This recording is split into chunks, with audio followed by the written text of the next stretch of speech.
Assalamualaikum warahmatullahi wabarakatuh. Perkenalkan, nama saya Sylvia Labibah Kotrunada dari Prodi Pendidikan Agama Islam. Di sini saya akan menjelaskan materi mengenai menjaga martabat manusia dengan menjauhi pergaulan bebas dan zina.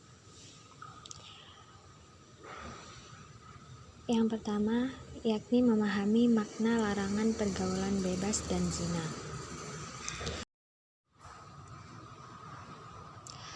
Pergaulan bebas yang dimaksud pada bagian ini adalah pergaulan yang tidak dibatasi oleh aturan agama maupun susila. Yang pertama yakni pengertian zina.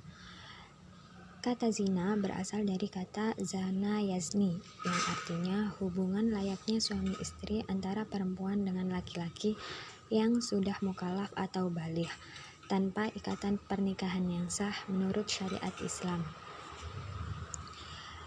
Yang kedua, yakni hukum zina. Terkait hukum zina, semua ulama bersepakat bahwa zina itu hukumnya haram. Bahkan, zina dianggap sebagai puncak keharaman. Hal tersebut didasarkan pada firman Allah Subhanahu wa taala dalam Quran surat Al-Isra ayat 32. Menurut pandangan hukum Islam, perbuatan zina merupakan dosa besar yang dikategorikan sebagai perbuatan yang keji, hina, dan buruk.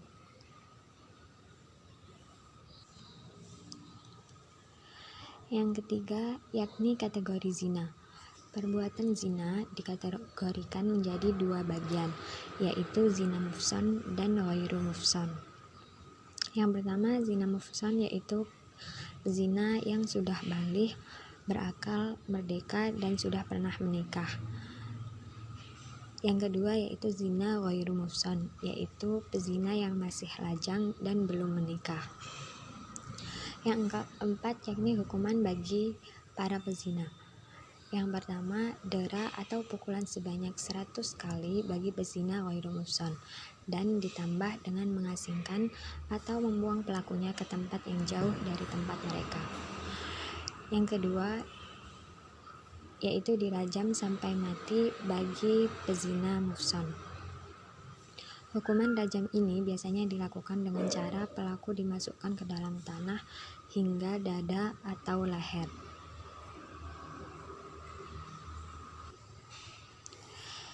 Imam Sayyuti dalam kitabnya Al-Jami' Al-Kabir menuliskan bahwa perbuatan zina dapat mengakibatkan beberapa dampak negatif bagi para pelakunya. Ada 3 dampak negatif yang menimpa pada saat di dunia, dan ada 3 dampak lagi yang akan ditimpakan kelak di akhirat. Yang pertama, dampak di dunia, yaitu menghilangkan wibawa, mengakibatkan kefakiran, dan mengurangi umur.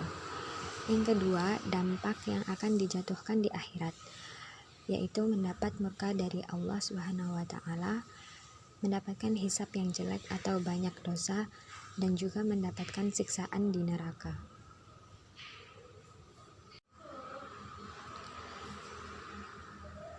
Selanjutnya yakni hikmah pengharaman pergaulan bebas dan perbuatan zina.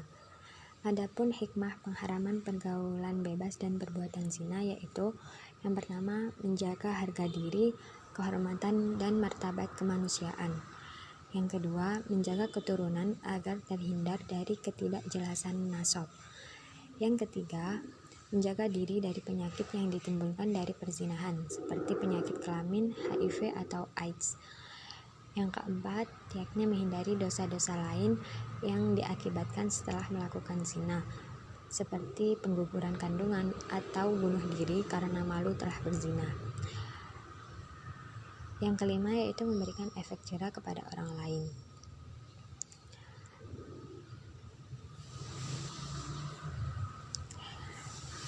Selanjutnya, yang terakhir yaitu cara menghindari pergaulan bebas dan perbuatan zina. Bagaimana sih cara menghindari diri dari pergaulan bebas dan perbuatan zina itu? Di sini saya mempunyai cara-cara efektif yang bisa dilakukan, yakni sebagai berikut. Yang pertama, yaitu berpakaian menutup aurat, rapi, dan sopan. Dengan berpakaian seperti itu, maka kehormatan diri tentunya akan terjaga. Yang kedua, yakni memilih teman bergaul yang soleh, sebab teman yang soleh akan mengajak berbuat baik dan saling mengingatkan bahaya perbuatan maksiat. Yang ketiga, yaitu menghindari tempat-tempat maksiat yang dapat memberikan peluang dan kesempatan untuk berzina. Yang keempat, yakni menghindari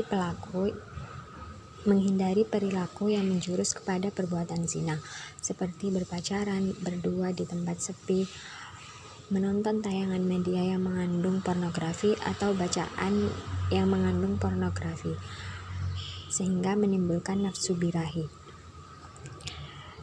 Selanjutnya yaitu mengisi waktu dengan berbagai kegiatan positif seperti membaca buku keislaman, menghadiri majelis taklim, dan aktif dalam organisasi remaja masjid. Waktu yang kosong tanpa kegiatan positif akan menyebabkan seseorang terbawa oleh khayalan, angan-angan yang kosong, dan juga tergoda dengan hawa nafsu.